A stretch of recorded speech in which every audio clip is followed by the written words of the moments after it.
Dan għadu biss il-bidu ta' xirridu inwettqu fir-realtà. Luis Gallia li għal snin twal serva fil-Partit Nazzjonalista u fil-Parlament spjega kif partit huwa qisu dar li fiħdanu għandu l-organi uffiċjali u li l-istatut huwa struttura li fuq l-partit irid jibni. L-istatut huwa pjanta ta' daw l-ispazji li minn żmien għal żmien daw l-ispazji jkollhom ħtieġa li jiġu aġġornati. L-istatut il-ġdid huwa frott ta' sena intensiva ta' xogħol u Luis Gallia qal li issa inżerat din iż-żerja u l-Partit Nazzjonalista irid jikkura. Jekk naturalment fajnija u ninsewwa li tmut.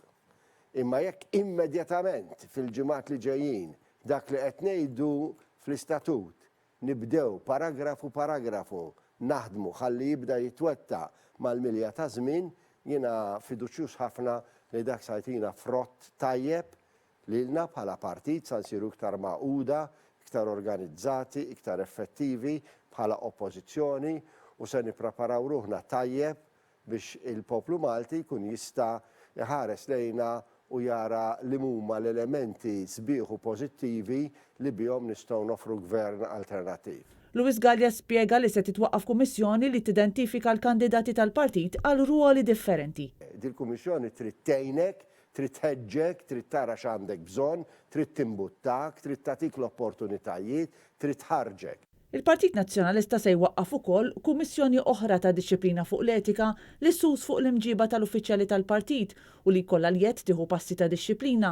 Din il-kummissjoni se żżomm għajnejha wkoll fuq dak li tpoġġa minn rappreżentanti tal-partit fuq il-midja soċjali.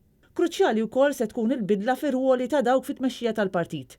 Luis Gallia spjega kif il-kap tal-partit Adrian Delija kien insista dwar il-ħtieġa li l-uffiċjali fil-partit ikollhom karigi ffukati u għalhekk hemm il-bżonn ta' uffiċjal li jkollu l-kariga li jara li d-deċiżjonijiet tal-Partit Nazzjonalista ikollhom bażi ta' riċerka. Riċerka ta' kull tip, riċerka ekonomika, riċerka storika, riċerka politika, riċerka xjentifika, riċerka kwantitattiva, kwalitattiva. Luis Gallia fakkar kif il-partit dejjem fittex id-dialogu. Irridu ngħidu aħna l-bibin tagħna miftuħa, għandna n-nies dedikati apposta, għandna uffiċċju apposta, ejjew ħanitħattu. Jekk hemm bżonn niġu aħna, outreach, noħorġu. Biex allura bekk min għandu diffikultà fuqna, min tfanta sal xi raġuni jew oħra, nippruvaw nifhmu tajjeb u nidħlu fi spirtu ta' umiltà biex inkunu nistgħu dak li qed inwedu f'artikolu 2 tal-istatut li aħna nkunu partit li jagħti servizz lin-nies, verament nibdew nippratikaw minn issa. Dwar il-motto tal-partit, Luis Gallia għalek. Il-motto Religio et Patria għadu hemm parti mill-istorja tal-partit, bħalma għada hemm l-arma tal-partit. Waqt din l-intervista Luis Gallia spjega l-frażi li uża ftit tal-jiem qabel, b'referenza għal korruzzjoni li ħakmet lil Partit Laburista. Fil-waqt li juskuża ruħu ma minħassu offiż bil-frażi kankru ta' korruzzjoni u spjega li din kienet metafora.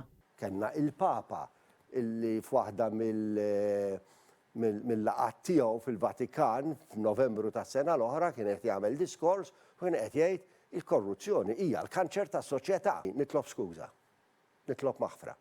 Intant Luis Gallia spjega wkoll kif saru anke diskussjonijiet miftuħa u kostruttivi dwar l-isem tal-partit u li kien maqbul li dan jibqa' Partit Nazzjonalista.